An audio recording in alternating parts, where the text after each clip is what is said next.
Now it's my pleasure to introduce the chair of our first session, Kristen Seafelt. She's Associate Director of Poverty Solutions and an Associate Professor of Social Work. She holds a PhD in Public Policy and Sociology from the University of Michigan. Her work focuses on how large macroeconomic and policy changes shape the lives of how moderate to low-income families manage. She's the author of Working After Welfare and Abandoned Families. Her most recent book is Credit Where It's Due with Frederick Weary and Anthony Alvarez. Welcome, Kristen. Thank you. I'm just so honored to be invited to chair this session. I met Bob when we were writing a proposal to bring the National Poverty Center here to Michigan. So that's another affiliation that he had. And Bob will always have a special place for me because I don't think I would have had a dissertation without him. He made connections for me to get in touch with Michael Bard, who's now Dean of the Ford School, to make sure that I had a sample from which to do interviews for my work. So for that, I will ever be eternally grateful. So for this session on inequality, we'll have two 20-minute presentations, and I stress the 20 minutes because when Bob and Becky Blank would run conferences for the National Poverty Center, they always said that they never ran an event that didn't stay on time. So we'll try to do that. So our first virtual presenter will be Rucker Johnson, the Chancellor's Professor of Public Policy from the University of California, Berkeley. Rucker will be followed by Angel Harris, Professor of Sociology and Public Policy at Duke University. And then Pamela Hurd, who is the Distinguished Professor of Public Policy from Georgetown University, will serve as discussant. So without saying anything more, I'll turn it over to Rucker. Great, thank you so much, Kristen. And I really want to also thank Kate, Matthew, and Sarah for their introductory remarks. And everybody can hear me, is that right? Yep. Great. So the first thing is I really want to send love to the University of Michigan family, and particularly Gretchen and his daughters, their daughters, Sophia and Maddie. They have been just a tremendous part of our development professionally. Bob, I got my PhD in economics at the University of Michigan, and right after I finished, I became a postdoc with the Robert Wood Johnson Health Scholars Program, and Bob was my mentor and dear friend ever since. And I think I think it was well captured what Kate, Matthew, and Sarah shared, so I won't reiterate, but I will just say that one of the key pieces that kind of frame the work that I'm going to present today, the anatomy of school spending effectiveness, it was actually spawned out of some of the work I began in that period, that until relatively recently, the research evidence about possible upward mobility enhancing interventions had been fundamentally limited in two key respects. First, most empirical studies focused on a single targeted intervention, even though poverty is multidimensional. And second, few studies linked the early life circumstances and interventions that improve them to a broad array of adult socioeconomic attainment outcomes. And so the vexing question about what combination or sequence of public investments can break the intergenerational cycle of poverty was something that I began working on with the panel study of income dynamics when Bob was the director of the PSID. And it's really the differential access to school quality and neighborhood conditions, which is influenced in significant part by school funding, that I began to work to understand how it explained a significant share of race difference, for example, in rates of upward mobility across children from low-income families. And so much of this work, the anatomy of school spending effectiveness that I'm going to highlight today, brings into view and is very much built on that work that I first forged when Bob was a mentor of mine as a postdoc at Michigan. And one of the things that I'm doing here is going beyond whether money matters toward answering questions about how, why, when, for whom, and which types of school funding matter most to get more at the mechanisms. It's been long recognized that oftentimes the aggregate time series evidence often presents a misleading story of the causal roots, that when you look at time series data that purports education spending increases alongside aggregate math and reading achievement looking stagnant, that often people have erroneously concluded that school spending is an impotent intervention to change the trajectories of outcomes. But in fact, it really requires panel data, not time series data, but panel data following kids from birth to adulthood with a research design that can really animate the actual timing of the school spending apart from familial background and other pre-existing disadvantages. Now, there are other aspects that have to do with whether there are diminishing marginal returns to education spending and whether we're at some different aspect of the education production frontier, and whether the past work that documented long-term effects of spending increases translate to the same impacts in the contemporary period. Now, the reason the focus on school funding systems is because inequitable school funding systems reflect, reinforce, and deepen racial socioeconomic disparities. And you can see here that the differences across state systems, much of the school funding really are predicated on the adequacy and the progressivity of state school funding systems. And you can see, for example, that many low-income districts that have much greater need, higher proportions of English language learners, higher proportions of children in poverty, higher proportions of special needs that require many more larger investments to create equitable educational opportunity, often have lower spending levels, on average 15% less in low-income districts relative to more affluent districts. And in states like Pennsylvania, that has the largest or one of the most regressive funding systems, you can see their low-income districts spend about a third less than their affluent districts despite the greater need. Now, California was kind of middle of the road, but because of the cost of living differences, really required a significant new reinvestment. So the local control funding formula that was passed by the state legislature, reeling from the Great Recession in the 2012-2013 period, was a really generational investment, a major $18 billion commitment over an 8-year period that was rolled out. I'm going to try to highlight some key features of the funding formula because I leverage that to get at the causal impacts of spending increases with the kind of staggered rollout of the funding across cohorts from the same school that otherwise were similar but had differential resource investments because of the timing of this major funding reform in California. I'm going to try to summarize the causal impacts of this spending increase for each grade and subject, and show you the distribution of school-specific spending effects so that it can kind of be the catalyst for us digging inside the black box to explore the mechanisms and really highlighting the heterogeneity and then trying to explain it through not just whether money matters, but how the money's spent and what difference that makes. And obviously, I want to stay on task in terms of our timing. So let me preview the results from the beginning. First, we find positive, significant effects of LCFF induced increases in per pupil spending for every grade, every subject, and every school that experienced the new infusion of state funds.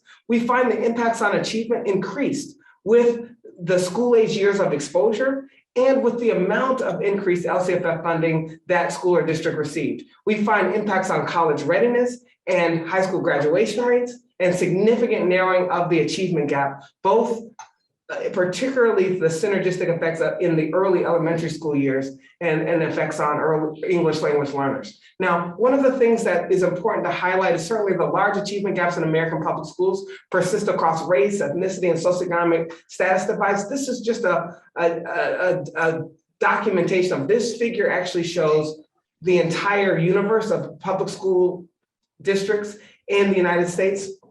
2009 to 2013. 2013 is the last year before the LCFF went into place. I just have highlighted Massachusetts in maroon and California in white, in part because Massachusetts has one of the most progressive and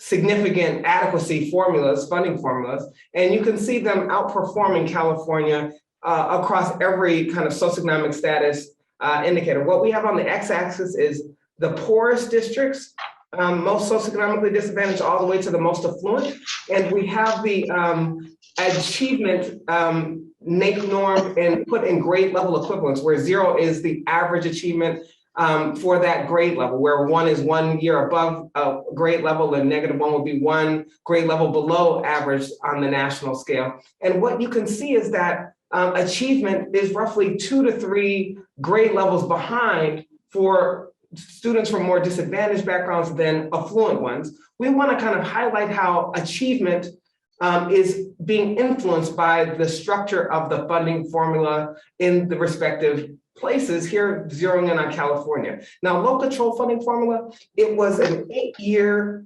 $18 billion commitment, but that was staggered over these 8 years. And so what we're able to do is it gave a commitment that the state was going to invest, and they could then have some bold initiatives that wouldn't be concerned about the politics of whether that would be reversed with a new administration. The key thing is that the funding was not targeted to district property wealth, so that it kind of delinked the property wealth tax base in the funding of schools, so that the funding would be tied to student disadvantage, based on the student level proportion of disadvantage, defined as the proportion of students unduplicated free or reduced price lunch, English language learners, homeless, foster youth. And basically what the funding formula said was there was a base grant of $8,000 per pupil, with a larger for early elementary school grades to keep class sizes low in the early elementary school grades, a $1,600 supplemental grant for each high needs student, and a concentration grant of $5,300 per high needs student in districts that had concentrated poverty, to recognize the significant increased need for concentrated poverty. Now, what I just want to highlight here, though, I hope that you can see this is the funding, but leading up to the funding formula being implemented, there was this big hemorrhaging of per pupil spending losses in the aftermath of the Great Recession, and that had residual impacts beyond even after the economic recovery in California because of the significant teacher layoffs that led to a significant widening of the socioeconomic gradient, or the achievement gap by district socioeconomic status significantly expanded during these years. Now, this was significantly reversed after the LCFF funding formula began being implemented, but again, over 8 years. So 2012 would represent the last year before the funding formula goes into place, and then progressively it then gets rolled out, where 2018 in red represents when it was fully funded. And what you see on the x-axis is the district proportion student disadvantage. And so you can see the increase in the level of spending, and particularly the progressivity, especially after the 55% threshold. The average white student in California was in a district that was about 50% proportional student disadvantage as defined in this way. The average Black student around 75% disadvantage. Now, what I just want you to see is this is in levels of spending. This is what that same figure looks like in change form. That is the post LCFF relative to the pre-LCFF in that staggered rollout. What I'm going to be doing is therefore comparing students from the same schools across cohorts that were differentially exposed to this increased spending. So for example, if I'm looking at a 6th grade achievement, I'm going to control for their 3rd grade achievement, and I'm going to be looking at the LCFF induced change in spending in their 4th grade, 5th grade, 6th grade, 3 consecutive years, and look at how that differential change in funding affected achievement for students in that school. Now, to do this, I use the full universe with a data use partnership with the California Department of Education, where I have the full universe of student level data for every student over the 2004-2019 period. 1 in 8 public school students in the country is educated in California public schools. We're talking about 6.5 million students each year. It's the largest, most diverse state system in the country across 10,000 schools, about 1,000 districts. I match it with the finance data so that I have the per pupil spending in each year, inflation adjusted for each year and each grade so that I can link for each child what the stream of per pupil spending was at the time of each age that they were matriculating through schools. I am able to norm the test score data so that I have it on a common national metric and be able to look at 3rd through 8th grade and 11th grade average achievement and changes in it, high school graduation, et cetera. What's going to be important about the research design is I'm able to look at children from the same schools, that have school fixed effects, year fixed effects, and I'm going to be looking at, they have the same achievement at baseline, and then 3 consecutive years of this spending change for children that experienced it versus the previous cohorts who predated that change in spending. I'm going to then be documenting the effects on student achievement independent of other changes that happened that included changes in how the money could be spent. So we have the student attributes that are clearly connected to outcomes, but they're, because of sorting, we have to separate the school part from the familial background selection. So it's the funding formula being used as an instrumental variable for the spending changes and looking at over and above common statewide time trends. And so the kind of pattern we're looking for is pre-spending change, a flat, and kind of expecting a dose response that with each additional year of exposure and improvement in achievement, particularly when that change in spending was larger. And then that's exactly the kind of hypothesized pattern we find. And what we're really highlighting is not just the funding change, but how it was spent, so that we're able to document the ways in which the spending increases reduce class size, increase teacher salaries, reduce teacher turnover, and also affected the number of guidance counselors and health services and administrative salaries. We're able to track these school inputs to then trace out not just the average effect on student achievement, but how it differed across schools that spent the money differently that then affected subsequent mobility pathways. So as I'm going to get to the kind of crux of the main results, here you just want to notice that the 3rd grade achievement before much of this spending is a clear negative gradient with regard to district percent disadvantage, where it's about 2-year difference between the most affluent versus the poorest districts. You see that negative slope. After this begins to be rolled out, the change in 3rd grade achievement, what I want you to see is for each successive cohort that's exposed to more years of this funding, we see an improvement in the 3rd grade test score, for example, and we see that improvement particularly most pronounced among the districts that are most having the highest proportion disadvantage, where the funding was most targeted. And we see this going from the 2015 relative to 2014, 16 relative to 2014, 2017 relative to 2014, and particularly 2018 when it's fully funded relative to 2014. That difference in design is really what's the hallmark of the results that we're able to document. And we show it in math, reading, 3rd grade, 8th grade. We are able to document this across all grades and subjects. And what we see is the estimated effects show that a $1,000 increase experienced in 3 consecutive years. So if we're talking about a 3rd grader, if they experience this increase in 4th grade, 5th grade, and 6th grade, we're seeing about almost a full grade level increase in math achievement beyond the achievement previous cohorts from that school achieved prior to the funding increases. And if it occurred in their elementary school years. And we're seeing in the middle school years, somewhere between a 9 and 11-month increase in learning gains that did not transpire for prior cohorts that did not get exposed to this infusement of funds. And we see not only in math, but in reading, that the elementary school gains are about a full grade level equivalent increase in math and reading achievement, and somewhere between 8 to 10 months of learning gains in the middle school years for reading achievement when a $1,000 increase is experienced for 3 consecutive years. That translated to a significant improvement in high school graduation rates. I'm talking about 5 percentage point increase in high school graduation rates for low-income children that were in districts that had a large spending increase because of the funding reform. And we see basically low-income children that were in districts that were more affluent that didn't get that same spending increase, didn't see that same relationship. So we're seeing very much a relationship that is consistent with the causal effect.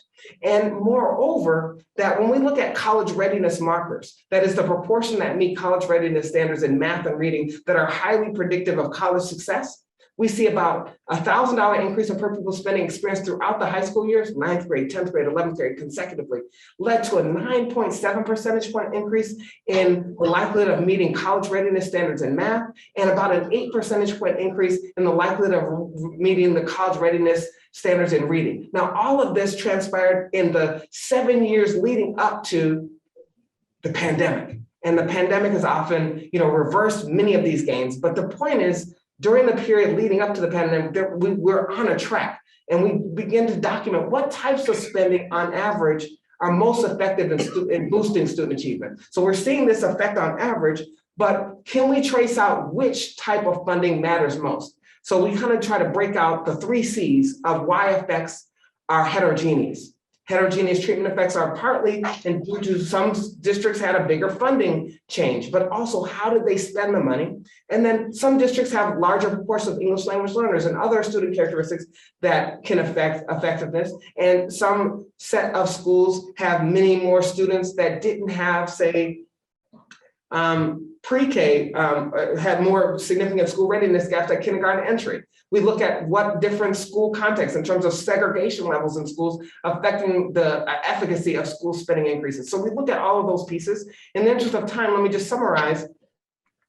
We show the histogram of the school-specific effects of $1,000 increase. For example, this is for 8th grade math. And the key thing about this histogram that I want to show you on the school spending effects is they're all distributed to the right of 0, showing that on average, we're seeing about a full year grade level change in achievement. But really, while there are some that are much lower than that kind of improvement, all of the improvements are to the right of 0, showing positive, significant effects.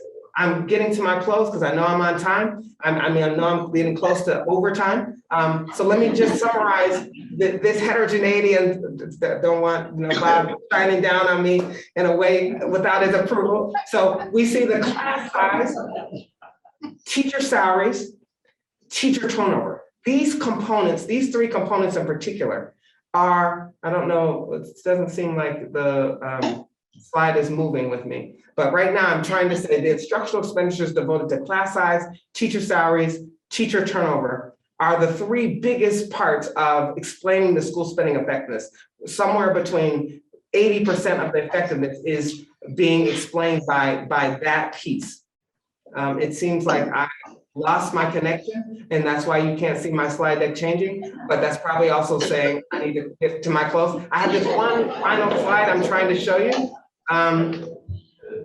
And let's see, how can I show it? So I just had this one final slide with Bob picture, and it was, so I just wanted to be able to do that. I'm really closing, but I lost my ability to do that. So maybe I'm gonna switch to this other, let me try to switch to this other thing. Okay, let's see. I promise I'm almost done. I just want to get to this last slide. On the last slide, I'm switching to a different computer so I can show you this last slide. Last slide. Oh, yes. Okay, good. Okay, so last slide. So again, I'm really thankful to Bob as my mentor, my friend, our dear friend. And good mentors make you feel like you're the only one in the room. So while they show this slideshow of all these other mentors and mentees of Bob's, I was looking on like, I thought I was special. I thought I was the only one. Who are all these other people? He just made you feel like you were the only one that he cared about. So I'm still gonna say I was his favorite, but I will allow you all to recognize that I'm not alone. So thank you so much for your time. I want to thank Charlie Brown, John Brown, and many other labor economists that were very much a part of my development, Sheldon Danziger and others. Thanks so much for letting me be a part.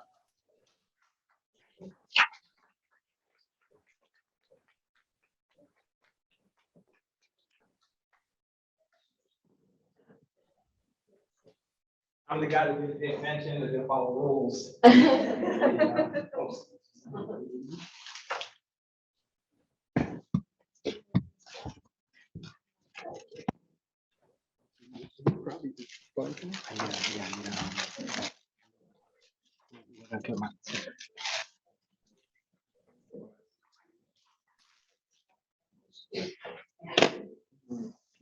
That's all right. Yeah, if you're on my PC, it's fine. It'll work.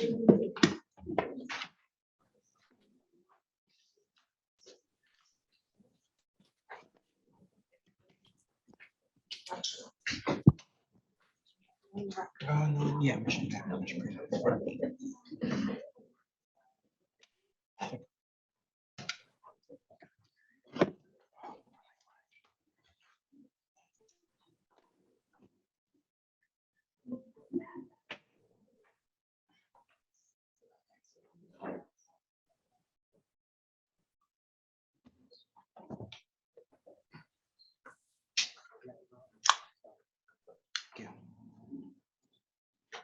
Okay, can everybody hear me?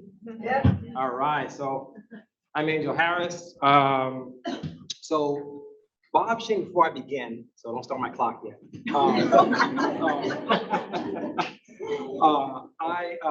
So I was in Michigan from 99 to 05, really 07, but I defended my dissertation in 05. And Bob was on my committee. And the other thing is when I finished my I defended my dissertation at an awkward time. And so I had no landing spot. And Bob came up to me and said, well, you know, you want a postdoc at PSID?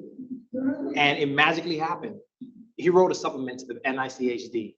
And, you know, I know that took work. Like he wrote a supplement and then gave me a landing spot for 2.5 years, which was amazing. You know, I was really fortunate because I had nowhere to land. And so that was amazing. And what Rucker said is true. Anytime you met with Bob, it's like you were the only person in the room. And I think the biggest lesson that I took away from him was he always seemed confident in what he was telling you and what he was doing. And so, you know, I said, you know, I have to always, you know, project confidence. And he had told me also, make it count. When you present, make it count. You know, make it count. So that's what I'm trying to do. I'm trying to make it count. And so with that, I'll jump in.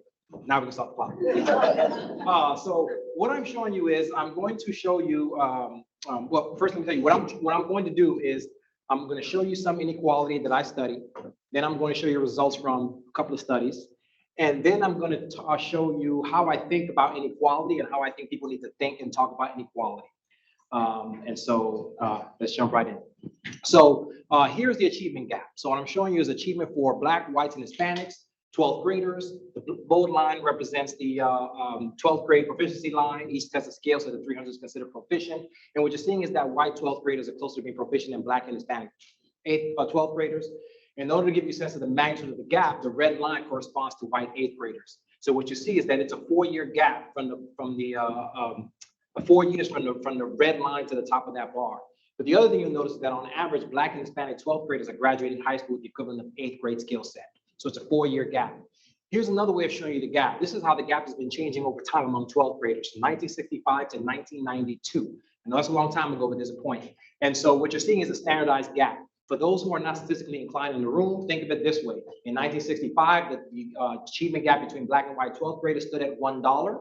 And in 1992, it stood at 70 cents. So Blacks have been gaining, but it's very slow. This is in reading, and the rate of decline is 0.12 cents a decade, standard deviations per decade. And so it's going to take roughly 7 decades for the gap to close, 6 decades for the gap to close in reading, given the rate of decline from 65 to 92. Here's the same information for math. And for math, the rate of decline is 8 cents a decade. Think of it that way. And so it's going to take roughly 10 decades for the gap to close in math. Now, these data are old. And so now I'm showing you the gap of perhaps the most consequential of exams. Here you're seeing the gap on SAT.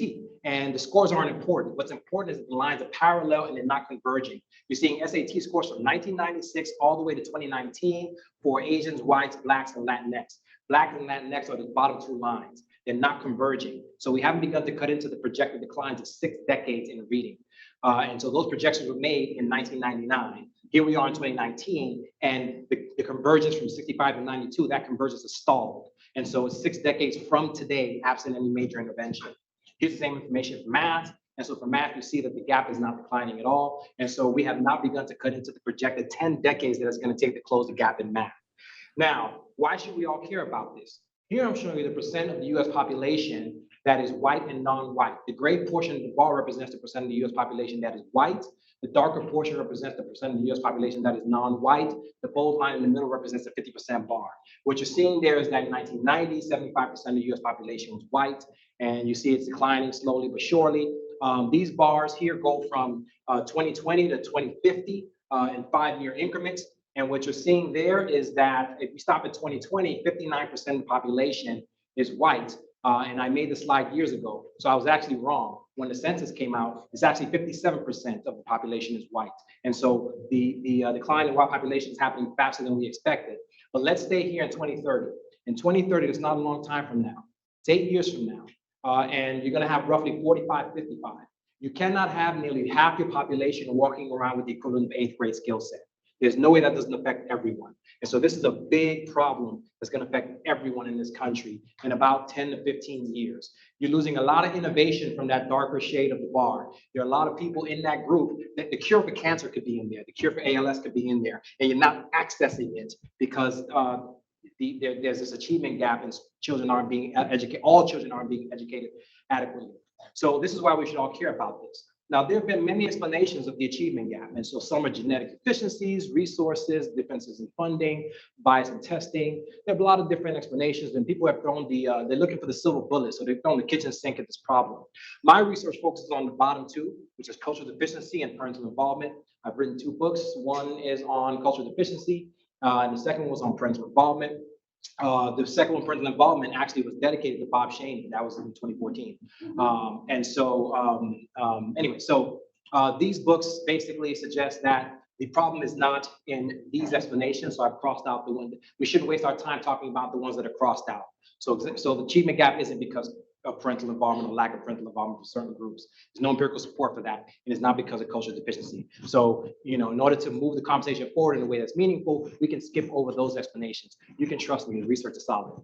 Now, in terms of the research that I'm going to present today, what I'm showing you here is one of the reasons perhaps why inequality persists is because Blacks and Latinos aren't getting the same benefits from resources that whites get. Not getting the same benefits. And so one way of assessing that was looking at whether or not Black children receive the same benefits from their social class characteristics as whites. And so there's something called the status attainment model, which suggests that the more socioeconomic status you have, the more income, the more resources you have, the better your children do.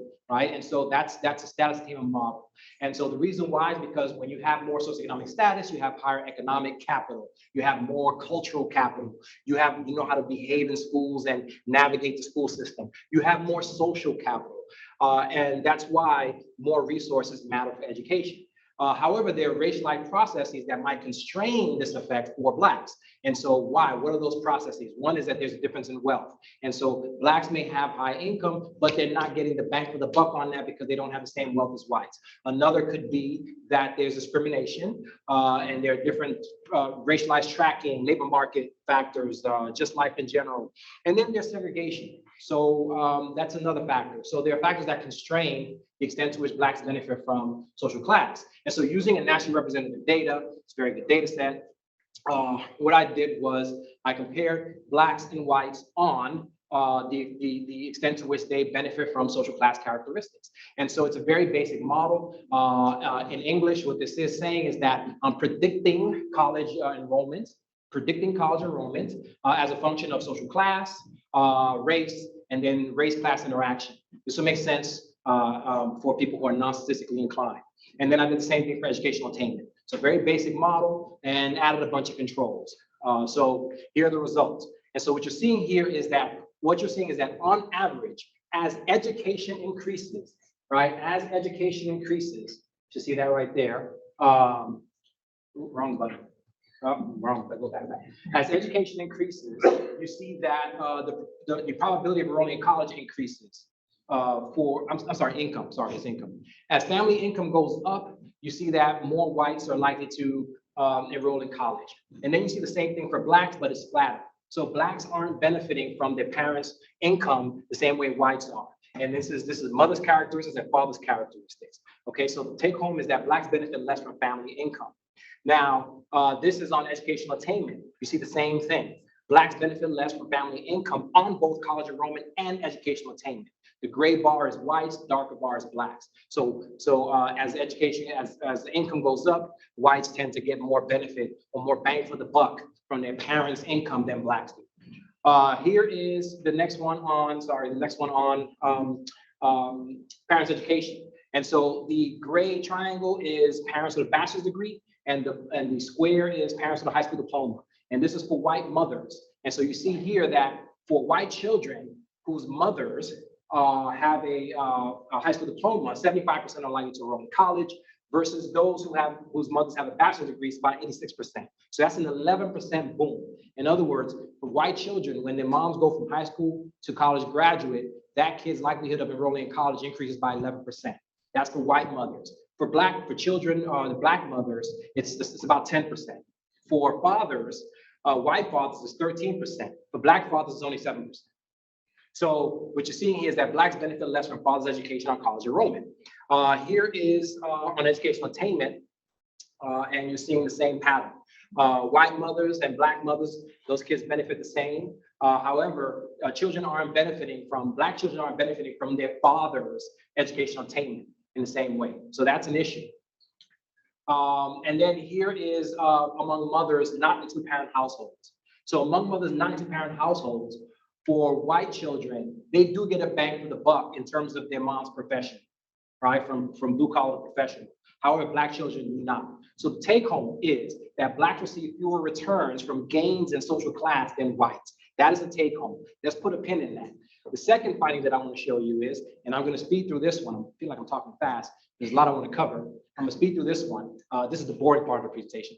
What you're seeing here is the idea is to say, hey, do Blacks benefit less from having more Blacks in the community with regard to the presence of businesses, with regard to the presence, commercial activity, right? And so using zip code data, very good data, what I'm doing is basically saying, okay, predicting, so the outcome is grocery stores, then the outcome becomes pharmacies, then child care centers, then convenience stores, then hardware stores, then laundry. So the idea is, as the percent Asian increases in the neighborhood, what happens to the presence of grocery stores? And then what happens to the presence of pharmacies, et cetera, et cetera. As the percent Hispanics increases, what happens? As the percent of Blacks increases, what happens? As poverty goes up, what happens? And so I'm showing you the positive and negative estimates. So there are 6 total estimates possible because there are 6 types of essential businesses. And of the 6 total estimates for poverty,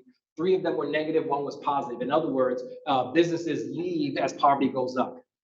3 of them, in 3 of those cases, and in 1, those businesses come in. For percent Asian, as percent Asian goes up, you see 5 of the 6 estimates are positive. In other words, as percent Asian goes up in the community, you see more businesses come in. For Hispanics, same thing. For Blacks, same thing, not as much. Now we have finance institutions, which are banks and credit unions. And then we have leisure activities, which are restaurants, fast food, grooming. And the overall take-home point is that, this is the take-home. The take-home is that for poverty, businesses tend to flee poverty areas, 7 negative estimates to 1 in total. And in terms of Asian, percent Asian, as percent Asian goes up, you see more business activity. You see more commercial activity. Same for Hispanics. Same for Blacks, but not as much. Blacks benefit less from ethnic enclaves. So that's take-home number 2. Right? Take home number 2. Blacks receive fewer benefits from commercial activity based on the presence of Blacks in the community. So that's the second. So let's put a pin in that. So how can we convey to non-academics and some academics as well the invisible hand that drives patterns and behaviors that we see in the world? And so one can think of outcomes that you see, differences between people, differences between groups. You can think of them as due to personal characteristics. These are troubles that occur within the character of someone, within the inner range of his immediate environment and relations. They have to do with the self and those limited areas of social life. So things that come from you, right? So the reason why some people are poor is because of them. It comes from inside of them. Or it could be a social issue, matters that transcend local environments of the individual and the range of their inner life. So here's a visual of what I'm talking about. Outcomes that you see. poor people, criminals, and any characteristics you see in the population, you can say that comes from that person. It's a bad person, it's a criminal, or it's a poor person, they're lazy. That's something that stems from them. So outcomes that people have, how you turn up in life, comes from you. That is a very agency view of the world, right? And so in that view of the world, you see criminals, put them in jail. Low achievement, fix the student. The other alternative way of viewing the world, the way the world actually works, is this way. You have forces that push on us and lead to the outcomes that we see. And so you have to look at contextual factors when you see problems. For example, if there's crime, create more opportunities. If there's low achievement, we have to address the schools and fix the schools. So that's structure. So I'm going to make this visible for folks. I'm showing you a map of the United States, and I'm going to highlight Hawaii and Kansas. Now, here are pictures of Hawaii. It looks just like that. And here are pictures of Kansas. It looks just like that. I did a master's at Kansas State. It looks just like that. So if we have a bunch of people here, now this room is perfect. If we split this room in half, and this side has to live in Hawaii for the next 30 years. You guys live in Hawaii. And this half, for the next 30 years, live in Kansas. You guys have to live in Kansas. Hawaii, Kansas. We got some of them to talk. Hawaii, Kansas, okay? If after 30 years, we come back and assess the children and grandchildren, come back and assess children and grandchildren, in which group do you think there'll be a high proportion of swimmers? Okay, so it's going to be high. Now, it may be 80-20, right? It may be 80% swimmers here, 20% swimmers here. Now, if you don't see structure, here's what you say. Oh, you know what? You guys like water more. They don't like water more. You guys work harder at swimming, right? You're genetically superior in swimming. It's just your thing. It's just not your thing in Kansas, right? So these explanations don't see structure. When you have structural awareness, you say there are more opportunities to engage in water here and less exposure to water over here. The point is, if someone here were to say, okay, I'm gonna lead Kansas and we've got to match that 80%, it's 20-80, we've got to match that 80% over there. What do you got to do? You know what you have to do? You're going to have to put pools in every school, put it as part of the curriculum, just as reading and math. You're gonna, everybody who has a new housing construction, in order to get the permit, they have to have a pool to get the permit approved. You have to incentivize swimming in workplaces through tax incentives and things like that. All those things you have to do, that's you bumping your head against structure in order to match that 80%.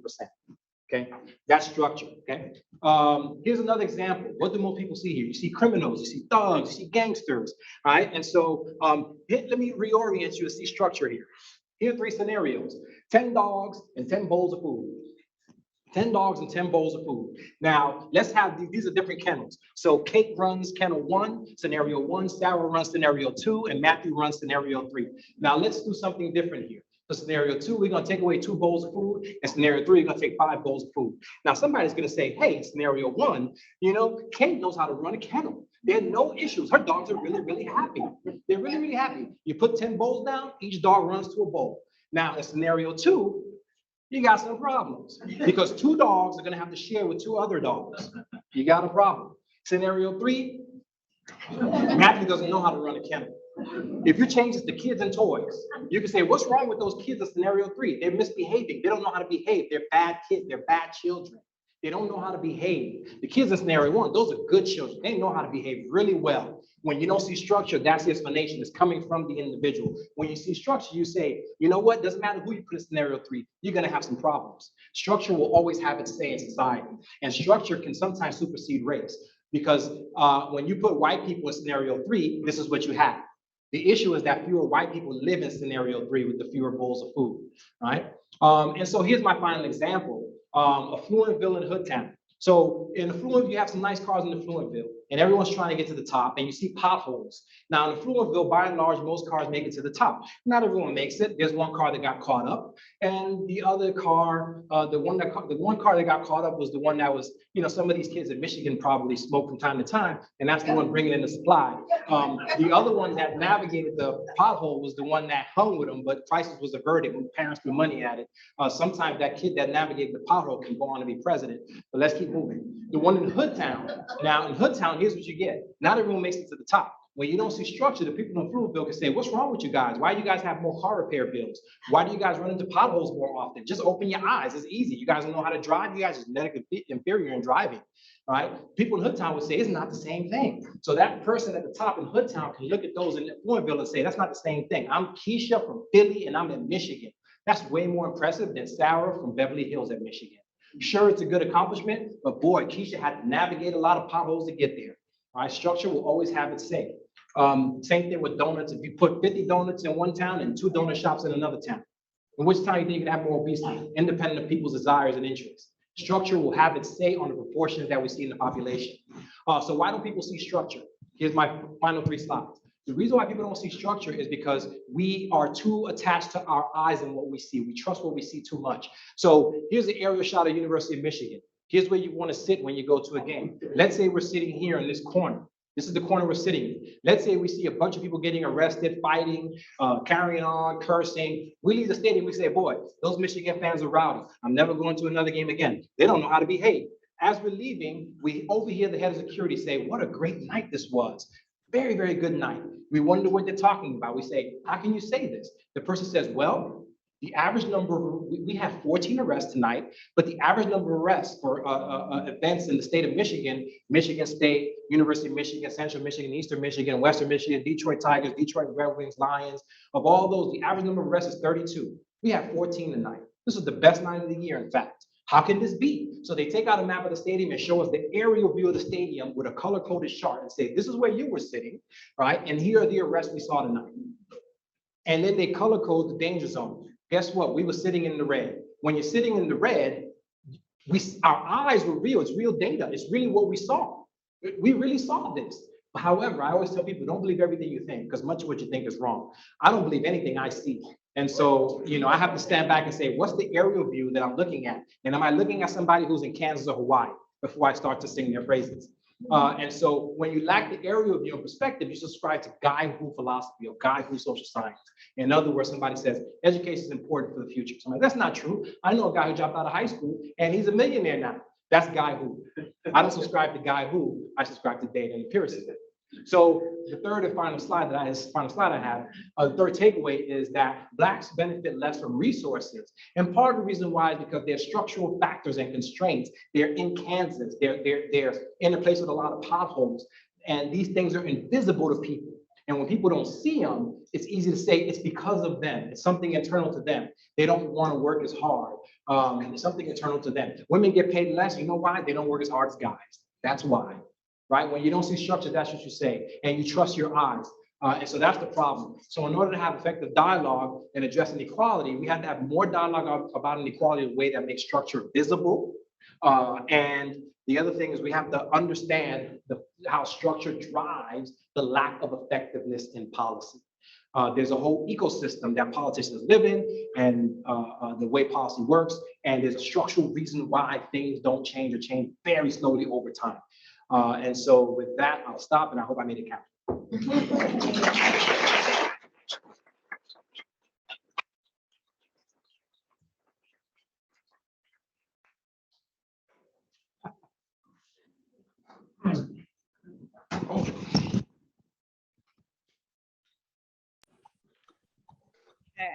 Okay. Thank you. It's always harder to put these on, but thankfully I have pants on today rather than a dress. Structure and gender. Okay. So first of all, I want to just say how grateful I am. Oh shoot, my contact lens. Sorry. Just give me a second. It happens to me all the time. Sorry. In fact, this happened to me literally at this podium the last time I was here, pre-pandemic. So I'm really grateful to be here. And I was so pleased when the folks reached out to ask me to come and be a discussant. So let me just say a couple of quick words about Bob first, and then talk about these wonderful papers or presentations. I was a postdoc here in 2002 to 2004 as an RWJ, which was right around the time that I think Bob got here a year before me. And the first time I heard about Bob was actually from Rucker, the other nicest economist in the world, who raved about Bob, basically, like how great he was. And then I was lucky myself towards the end of my time here to start working with Bob on a project about income supports and health. In fact, I wrote my first grant with him and Jim, and I remember getting these, I still remember I was in a hotel room getting the drafts back from Bob revising the grant, and I'll just say like very skilled. In fact, that was the first and only time I had a grant funded on the first round. It was with Bob. And then years later, actually, my own student, Amelia Carragher, came here and was mentored by Bob while she was here. And so he was just really amazing in that way. And the one specific thing I want to kind of point out about him was his ability to engage in sort of small kindnesses. And so there was just a particularly difficult period in my life, which I think actually overlapped with the not easiest period of his own life.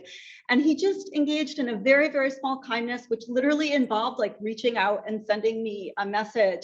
And this is sort of funny to say because it seems small, but it just, I can't describe how much it, sorry, I knew I was going to do this, how much it meant to me at the time.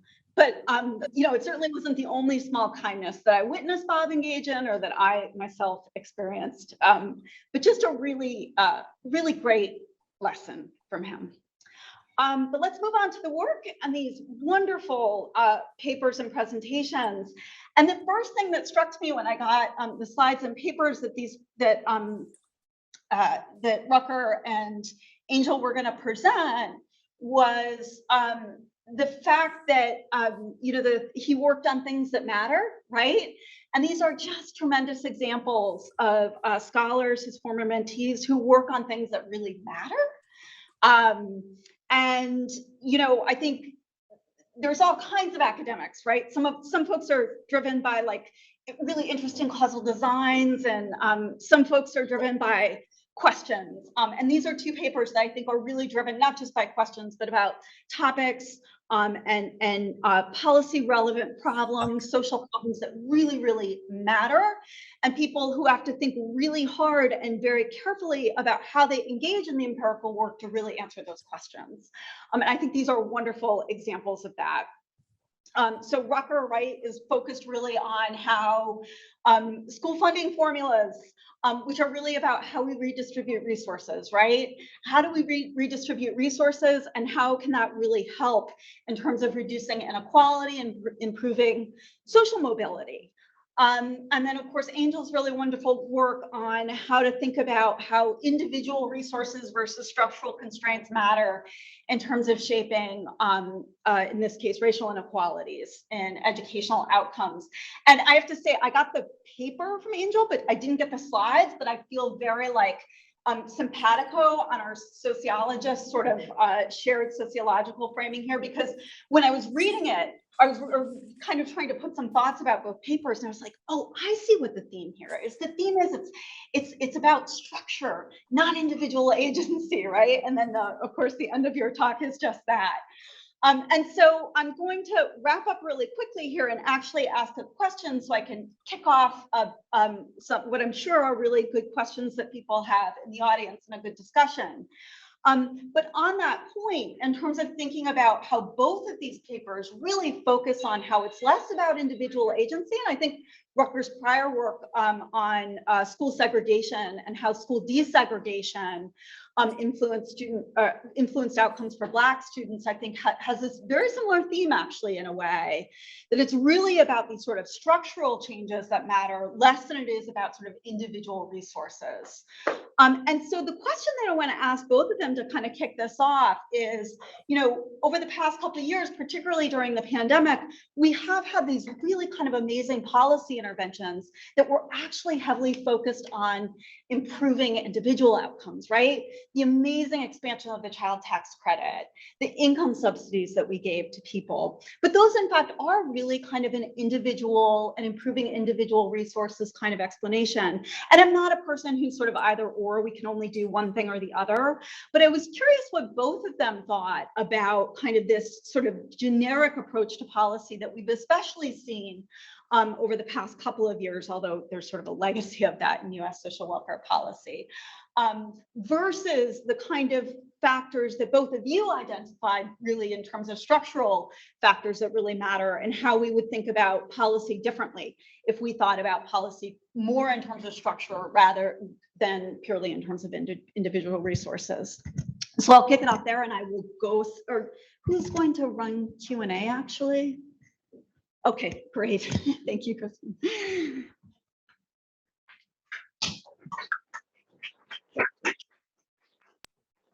Angel, since you're in the room, let me defer to you first, and certainly whoever is doing moderating the discussion, you guys be the main point. Okay, so everybody can see me, right? All right, so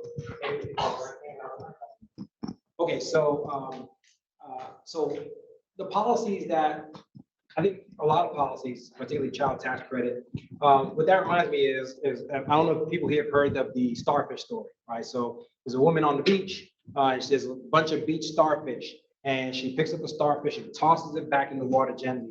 The gentleman sees her and says, there are many miles of beach here with thousands of starfish all along the beach. It's not going to make a difference. Now she says, made a difference to that one, right? Now, interestingly, that's what child credit does, right? It makes a difference to that one. However, that's the policy. Let's put them all back in gingerly, right? But you know what? Next week, they'll all be back. Why? Because we didn't really change the structural factors that's leading them to be washed ashore. There's something in the water, in the ocean. Perhaps it's the way the ocean floor is set up and maybe we need to dredge more. But the point is that they're being washed ashore for a reason. And a lot of times policies that improve individual condition oftentimes don't fix issues. And so that's why you have long-term problems that persist over decades, like poverty, inequality. You have these things that persist over decades because the solutions tend to try to fix individuals as opposed to true structural change. So we have time Yes. for about, Oh, yeah, sorry. Rucker, do you want to respond? Yeah, I fully agree with Angel, and I love the emphasis on structure. I think, you know, we have to think about the community public investments. And if you think about the importance of neighborhoods and schools for mobility, there's kind of two approaches, right? It's you can help people move to better opportunity-rich areas, particularly families with children. You know, the US spends $45 billion per year on affordable housing, but 20 billion of it, and 20 billion of it goes to Section 8 housing vouchers, but many of that is concentrated in opportunity poor neighborhoods that are concentrated poverty. So how to kind of deal with that kind of housing policy part. The other kind of way or type of policy that's not helping people move to better areas, but rather investing in the places with low levels of opportunity for kids to replicate the successes of areas with high upward mobility. And again, I don't think you can do that without a significant focus on the school resource environment and those public investments. So I think all of those points are interconnected. And so I think you do need the safety net, but you also, in terms of intergenerational mobility and particularly children's mobility trajectories, you have to have a kind of what are the community level public investments needed and requisite to break the intergenerational cycle. So yes, all of that. I want to kick it back to Kristen and also the great minds in the room. Yeah, so great minds in the room. We have time for about 2 questions. David.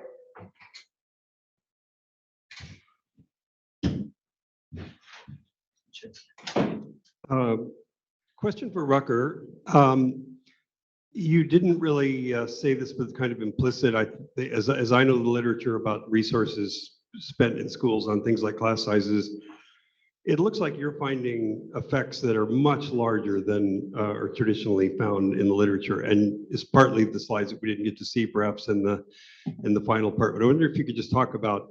I mean, we don't historically see big effects of class size or other resource increases in schools, at least to this degree. And of course, they're not usually as effectively analyzed, probably as yours are. And maybe that's the answer. Just you had a better causal design. Could you just speak to that?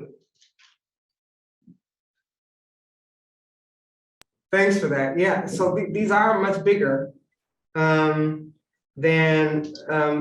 many other studies. I think they're maybe in the ballpark of, say,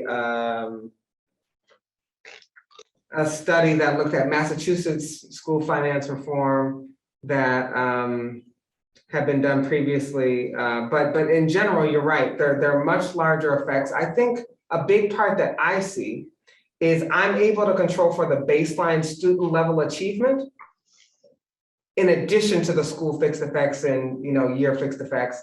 And when I don't control for the baseline student achievement, I do see effects that are much more modest. So I think when you have compensatory spending reforms, if you don't sufficiently control for the pre-existing disadvantage, I do think you tend to understate the longer term benefits. And it doesn't happen overnight, right? These are sustained over many years. And also schools have to have a commitment from the state that these are going to be longer term investments so that they invest in the instructional expenditure side. When they only hear 1 year investment, they don't invest in the instructional expenditure side because those are reoccurring and they don't want to be in an environment where they have to do teacher layouts the following year. So I think that's a component, but there's more to say. I just can't say it all here. Thanks for your question. It's a great one. Other questions? Fabia.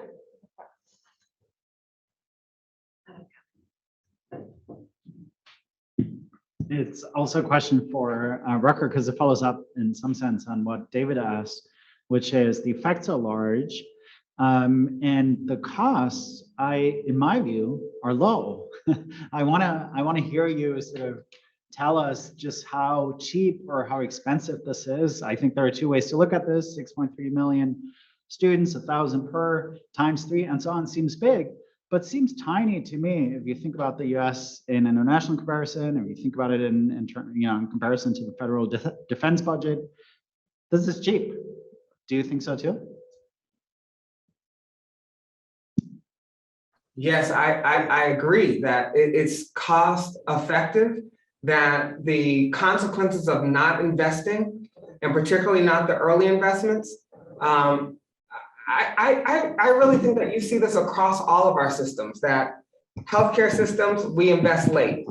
Criminal justice systems, we deal with the issue after there's behavior problems. But when we invest in education and health on the early side, we see not only cost effectiveness, but it just invests in children's future in a way that causes remediation, causes criminal justice expenditures, causes future health costs in the system to be much lower. So I do think we need a systems-based approach to address inequality and opportunity. And too often, it's all about a preoccupation with short-run budget deficit considerations instead of focusing on the deficits of opportunity experienced disproportionately by lower income and minority students and its long-term consequences for the economy and society.